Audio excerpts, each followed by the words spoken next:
Welcome to tonight's audiobook. Today we will listen to The Black Cat by Edgar Allan Poe, a chilling story of obsession, guilt, and darkness. Turn down the lights, relax, and let the story begin. For the most wild yet most homely narrative which I am about to pen, I neither expect nor solicit belief. Mad indeed would I be to expect it, in a case where my very senses reject their own evidence. Yet mad am I not, and very surely do I not dream.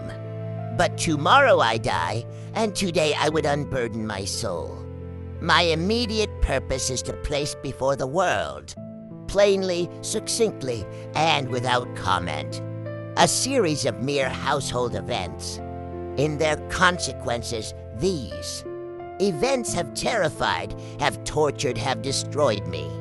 Yet I will not attempt to expound them. To me, they have presented little but horror _2. Many they will seem less terrible than Baroque's. Hereafter, perhaps, some intellect may be found which will reduce my phantasm to the commonplace. Some intellect more calm, more logical, and far less excitable than my own, which will perceive. In the circumstances I detail with awe nothing more than an ordinary succession of very natural causes and effects. From my infancy I was noted for the docility and humanity of my disposition. My tenderness of heart was even so conspicuous as to make me the jest of my companions. I was especially fond of animals, and was indulged by my parents with a great variety of pets. With these I spent most of my time, and never was so happy as when feeding and caressing them. This peculiarity of character grew with my growth, and in my manhood, I derived from it one of my principal sources of pleasure. To those who have cherished an affection for a faithful and sagacious dog, I need hardly be at the trouble of explaining the nature or the intensity of the gratification thus derivable. There is something in the unselfish and self-sacrificing love of a brute which goes directly to the heart of him who has had frequent occasion to test the paltry friendship and gossamer fidelity of mere man. I married early, and was happy to find in my wife a disposition not uncongenial with my own. Observing my partiality for domestic pets, she lost no opportunity of procuring those of the most agreeable kind. We had birds, goldfish, a fine dog, rabbits, a small monkey, and a cat. This latter was a remarkably large and beautiful animal, entirely black and sagacious to an astonishing degree.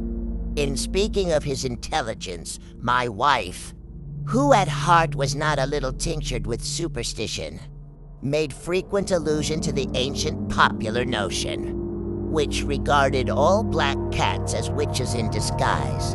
Not that she was ever serious upon this point, and I mention the matter at all for no better reason than that it happens just now to be remembered. Pluto _ this was the cat's name, was my favorite pet and playmate. I alone fed him, and he attended me wherever I went about the house. It was even with difficulty that I could prevent him from following me through the streets. Our friendship lasted in this manner for several years, during which my general temperament and character, through the instrumentality of the fiend intemperance, had I blushed to confess it, experienced a radical alteration for the worse. I grew day by day more moody, more irritable, more regardless of the feelings of others. I suffered myself to use intemperate language to my wife. At length, I even offered her personal violence. My pets, of course, were made to feel the change in my disposition. I not only neglected, but ill-used them. For Pluto, however, I still retained sufficient regard to restrain me from maltreating him, as I made no scruple of maltreating the rabbits, the monkey, or even the Dog when by accident or through affection they came in my way. But my disease grew upon me for what disease is like alcohol. And at length even Pluto, who was now becoming old, and consequently somewhat peevish even, Pluto began to experience the effects of my ill temper. One night, returning home, much intoxicated from one of my haunts about town, I fancied that the cat avoided my presence. I seized him, when, in his fright at my violence, he inflicted a slight wound upon my hand with his teeth. The fury of a demon instantly possessed me. I knew myself no longer. My original soul seemed at once to take its flight from my body, and a more than fiendish malevolence, Gin nurtured, thrilled every fiber of my frame. I took from my waistcoat pocket a penknife, opened it, grasped the poor beast by the throat, and deliberately cut one of its eyes from the socket. I blush, I burn, I shudder, while I pen thee, damnable atrocity. When reason returned with thee, morning when I had slept off thee, fumes of the night's debauch I experienced a sentiment half of horror, half of remorse for the crime of which I had been guilty. But it was, at best, a feeble and equivocal feeling, and the soul remained untouched. I again plunged into excess and soon drowned in wine all memory of the deed. In the meantime, the cat slowly recovered. The socket of the lost eye presented, it is true, a frightful appearance. But he no longer appeared to suffer any pain. He went about the house as usual, but as might be expected, fled in extreme terror at my approach. I had so much of my old heart left as to be at first grieved by this evident dislike on the part of a creature which had once so loved me.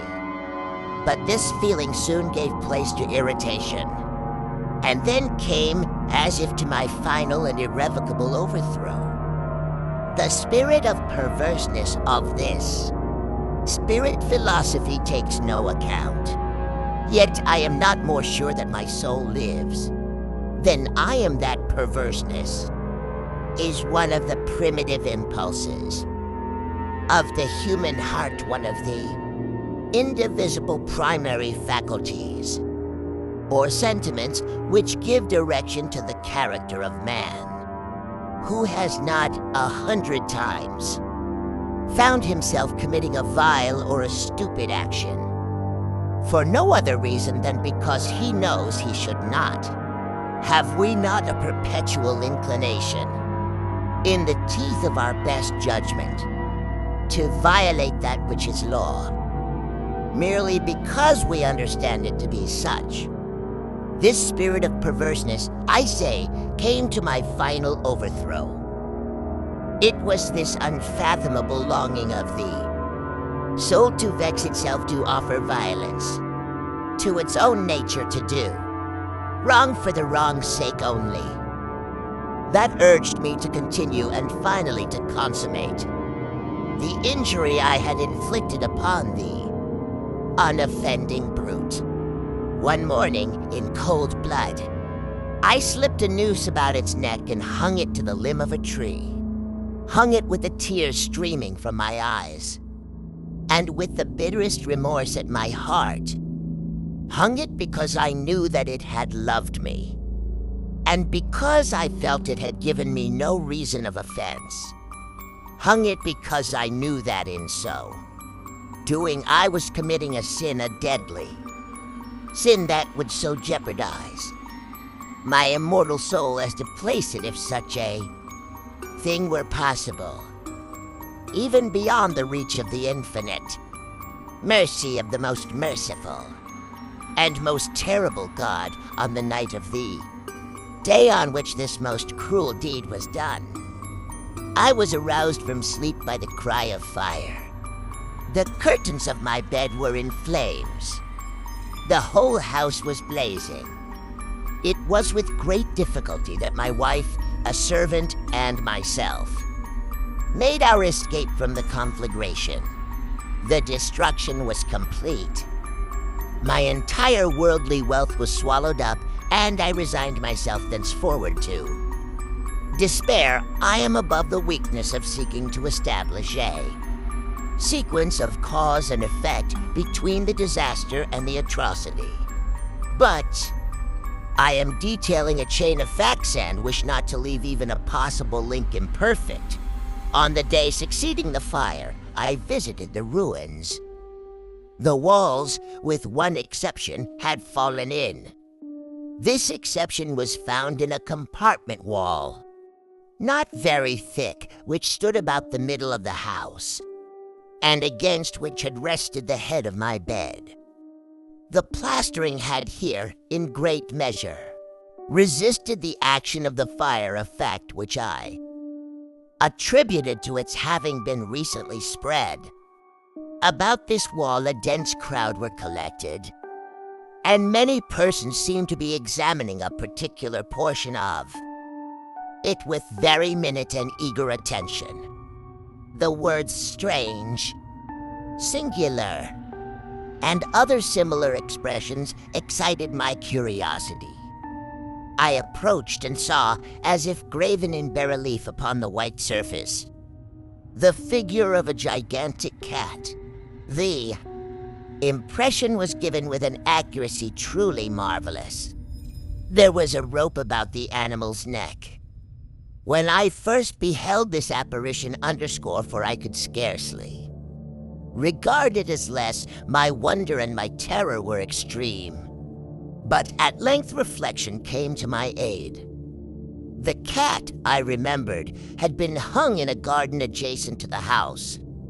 Upon the alarm of fire, this garden had been immediately filled by the crowd by someone of whom the animal must have been cut from the tree and thrown through an open window into my chamber. This had probably been done with the view of arousing me from sleep. The falling of other walls had compressed the victim of my cruelty into the substance of the freshly spread plaster, the lime of which, with the flames and the ammonia from the carcass, had then accomplished the portraiture as I saw it. Although I thus readily accounted to my reason, if not altogether to my conscience, for the startling fact just detailed, it did not the less fail to make a deep impression upon my fancy. For months I could not rid myself of the phantasm of the cat, and during this period there came back into my spirit a half-sentiment that seemed, but was not, remorse. I went so far as to regret the loss of the animal and to look about me, among the vile haunts which I now habitually frequented, for another pet of the same species, and of somewhat similar appearance with which to supply its place. One night as I sat, half stupefied, in a den of more than infamy, my attention was suddenly drawn to some black object, reposing upon the head of one of the immense hogsheads of gin, or of rum, which constituted the chief furniture of the apartment. I had been looking steadily at the top of this hogshead for some minutes, and what now caused me surprise was the fact that I had not sooner perceived the object thereupon. I approached it and touched it with my hand. It was a black cat, a very large one, fully as large as Pluto, and closely resembling him in every respect but one. Pluto had not a white hair upon any portion of his body, but this cat had a large, although indefinite splotch of white, covering nearly the whole region of the breast. Upon my touching him, he immediately arose, purred loudly, rubbed against my hand, and appeared delighted with my notice. This, then, was the very creature of which I was in search. I at once offered to purchase it of the landlord. But this person made no claim to it, knew nothing of it, had never seen it before. I continued my caresses, and when I prepared to go home, the animal evinced a disposition to accompany me. I permitted it to do so, occasionally stooping and patting it as I proceeded. When it reached the house, it domesticated itself at once, and became immediately a great favorite with my wife. For my own part, I soon found a dislike to it arising within me. This was just the reverse of what I had anticipated, but I know not how or why it was its evident fondness. For myself rather disgusted and annoyed me by slow degrees.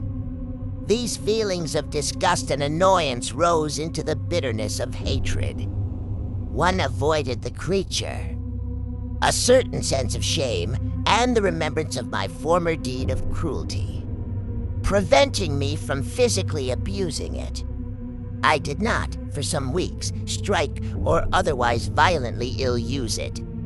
But gradually, very gradually I came to look upon it with unutterable loathing, and to flee silently from its odious presence as from the breath of a pestilence.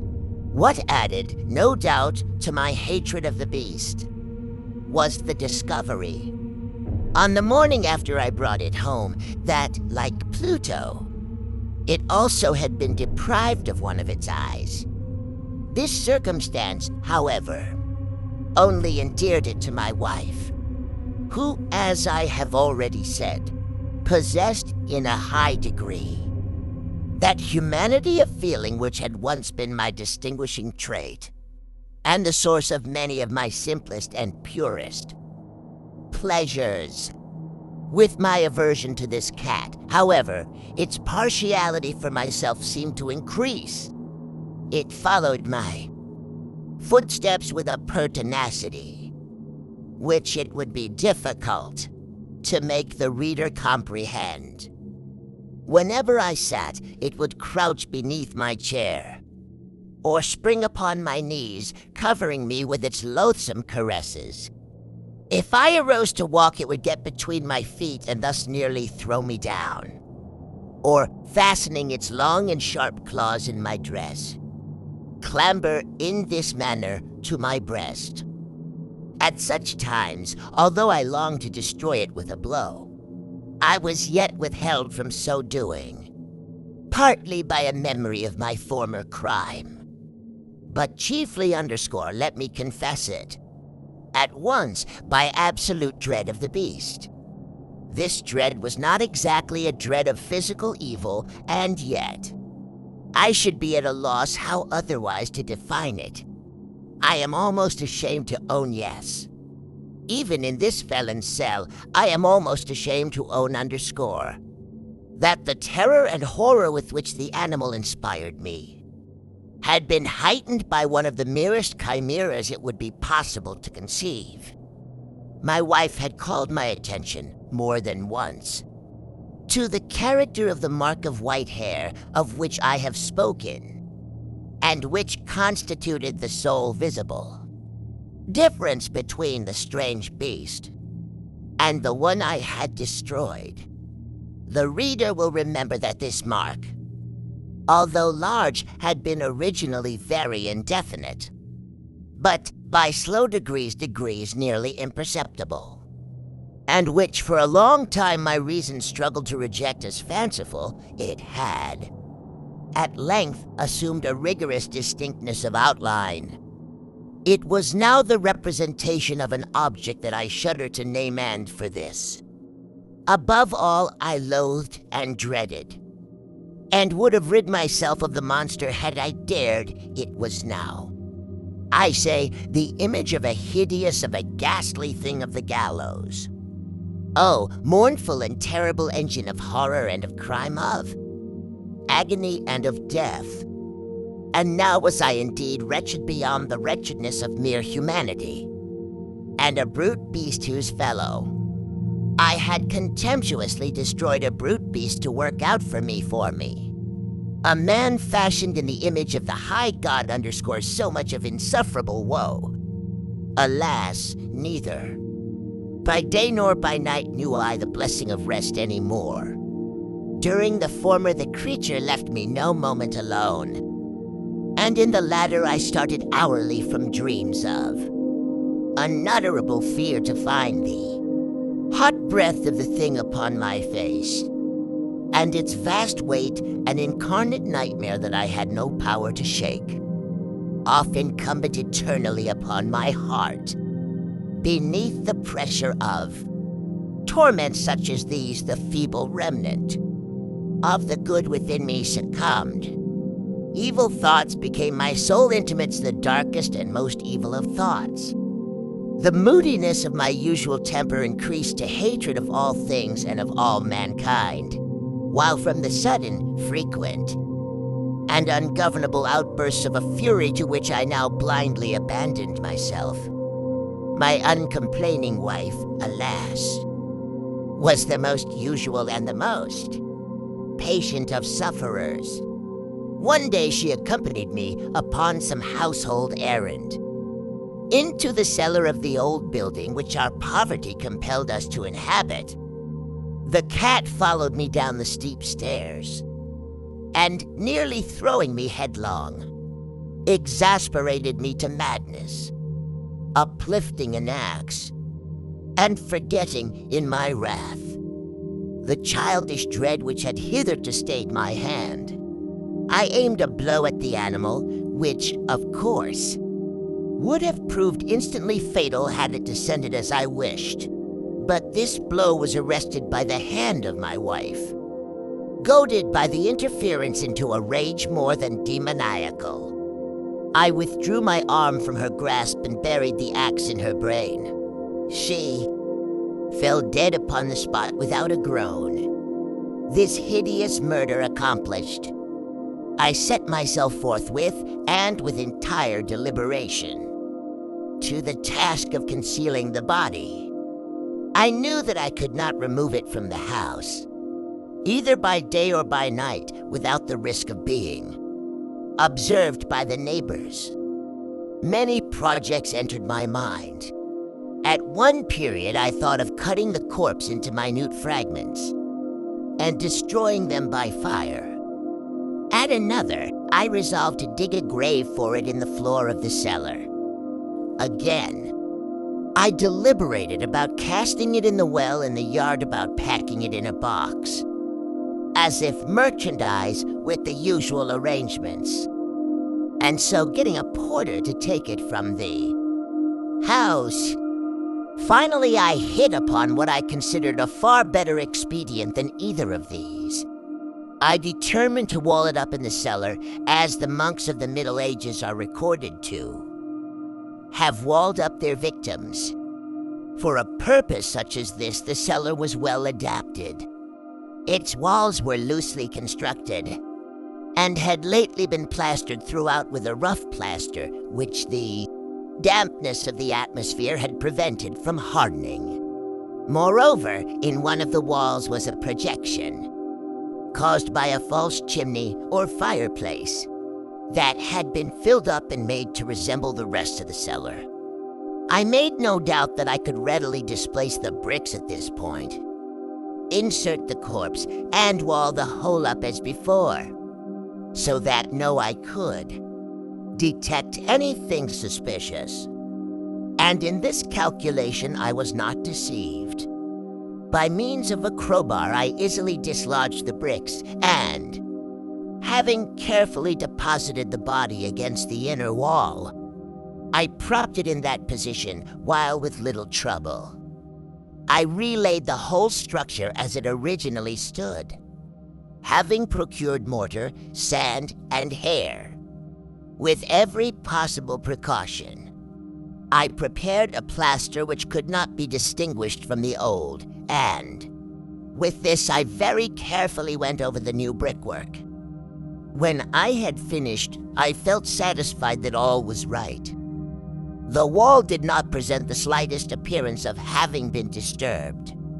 The rubbish on the floor was picked up with the minutest care. I looked around triumphantly and said to myself, here at least, then my labor has not been in vain. My next step was to look for the beast which had been the cause of so much wretchedness. For I had, at length, firmly resolved to put it to death. Had I been able to meet with it at the moment, there could have been no doubt of its fate. But it appeared that the crafty animal had been alarmed at the violence of my previous anger and forbore to present itself in my present mood. It is impossible to describe or to imagine the blissful sense of relief which the absence of the detested creature occasioned in my bosom. It did not make its appearance during the night, and thus for one night at least, since its introduction into the house, I soundly and tranquilly slept. I slept even with the burden of murder upon my soul. The second and the third day passed, and still my tormentor came not. Once again I breathed as a free man. The monster, in terror, had fled the premises forever. I should behold it no more. My happiness was supreme. The guilt of my dark deed disturbed me but little. Some few inquiries had been made, but these had been readily answered. Even a search had been instituted, but of course nothing was to be discovered. I looked upon my future, felicity, as secured. Upon the fourth day of the assassination, a party of the police came, very unexpectedly, into the house, and proceeded again to make rigorous investigation of the premises. Secure, however, in the inscrutability of my place of concealment, I felt no embarrassment whatever. The officers bade me accompany them in their search. They left no nook or corner unexplored. At length, for the third or fourth time, they descended into the cellar. I quivered not in a muscle. My heart beat calmly as that of one who slumbers in innocence. I walked the cellar from end to end. I folded my arms upon my bosom and roamed easily to and fro. The police were thoroughly satisfied and prepared to depart. The glee at my heart was too strong to be restrained. I burned to say if but one word by way of triumph, and to render doubly sure their assurance of my guiltlessness. Gentlemen, I said at last, as the party ascended the steps, I delight to have allayed your suspicions. I wish you all health and a little more courtesy. By the by, gentlemen, this is a very well-constructed house. In the rabid desire to say something easily, I scarcely knew what I uttered. At all, I may say an excellently well-constructed house. These walls, are you going, gentlemen? These walls are solidly put together, and here, through the mere frenzy of bravado, I rapped heavily with the cane which I held in my hand, upon that very portion of the brickwork behind which stood the corpse of the wife of my bosom. But may God shield and deliver me from the fangs of the archfiend. No sooner had the reverberation of my blows sunk into silence than I was answered by a voice from within the tomb, by a cry at first muffled and broken, like the sobbing of a child, and then quickly swelling into one long, loud and continuous scream, utterly anomalous and inhuman, a howl, a wailing shriek, half of horror and half of triumph, such as might have arisen only out of hell, conjointly from the throats of the damned in their agony, and of the demons that exult in the damnation. Of my own thoughts it is folly to speak. Swooning, I staggered to the opposite wall. For one instant the party upon the stairs remained motionless, through extremity of terror and awe. In the next, a dozen stout arms were toiling at the wall. It fell bodily. The corpse, already greatly decayed and clotted with gore, stood erect before the eyes of the spectators. Upon its head, with red extended mouth and solitary eye of fire, sat the hideous beast whose craft had seduced me into murder, and whose informing voice had consigned me to the hangman. I had walled the monster up. Within the tomb,